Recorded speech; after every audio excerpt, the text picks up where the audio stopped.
এই যান কে এখানে গাড়ি রেখেছেন কেন? এখানে গাড়ি রাখা নিষেধ। আমার বাবা বাইক নিয়ে বের হবে, আপনি গাড়িটা সরান। গাড়ি সরাই ফেলবো তো, তোমার বাবা আসলে বাইক বের করবে যখন, তখন গাড়ি সরাই ফেলবো। আমার মা যদি এখানে থাকতো আপনার টেঙ্গি ভেঙে ফেলতো। নেক্সট টাইম দেরি করে আসলে একদম তোমার টেঙ্গিটা ভেঙে দিব, তখন বুঝবা। তুমি আবার এরকম করছো? সরি বলেন। আমার মেয়ে যার বাবা গ্রামে অবৈধ সম্পর্ক প্রতিরোধের জন্য দিনের পর দিন সংগ্রাম করে যাচ্ছে, তোর মেয়ে?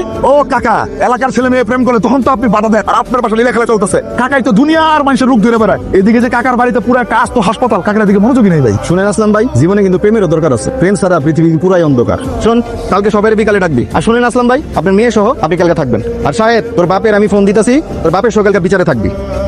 কি রে শাহেদ, তোর বাপে কই? আর বাকি মুরব্বীরা কই? এতক্ষণ ধরে বসে থাকবো না কি জায়গায়? আমার তো নেতার সাথে মিটিং আছে। ভাই কাম তো একটা করছে। আসলাম চাচার বাসায় গেছিলাম কোনো সারা সপ্তাহে। তারপর আমি বাসার ভিতর আসতে রুকিয়ে দেখি ভিতরে তাও দেওয়া মাল তার মেরে এনে বাকছে। পাঁচুড়া হয়েছে, এখন আর কি বিচার করবো? এক তরফা তোর বিচার হয় না।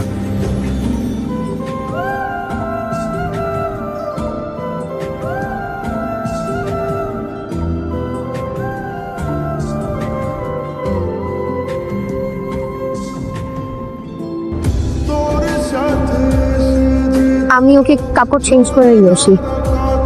কি সুন্দর পরিবার আপনার। বুঝছে সাহেব, আমি আপনাকে খুব ভালো করেই চিনি, আর আপনার নামটা আমার জানা। আমাদের কি কখনো পরিচয় হয়েছিল আগে? না, আপনার সাথে আমার কখনো পরিচয় হয়নি। আমার পরমা সুন্দরীর সাথে আপনার পরিচয় ছিল, তার থ্রুতে আমি আপনাকে চিনি। আমার খুব ইচ্ছা ছিল যে কখনো আপনার সাথে যেন আমার একবার হলেও দেখা হয়, যে কোন মানুষটার জন্য আমার পরমা সুন্দরী এত সাফার করেছে।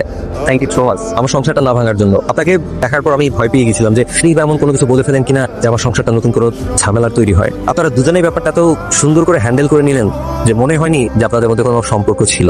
একটা পুরনো সম্পর্কের সাথে একটা গোছানো সম্পর্ক, একটা গোছানো সংসার অনেক বেশি ইম্পর্টেন্ট। এই কথাটা হয়তো আপনার ওয়াইফ হচ্ছে।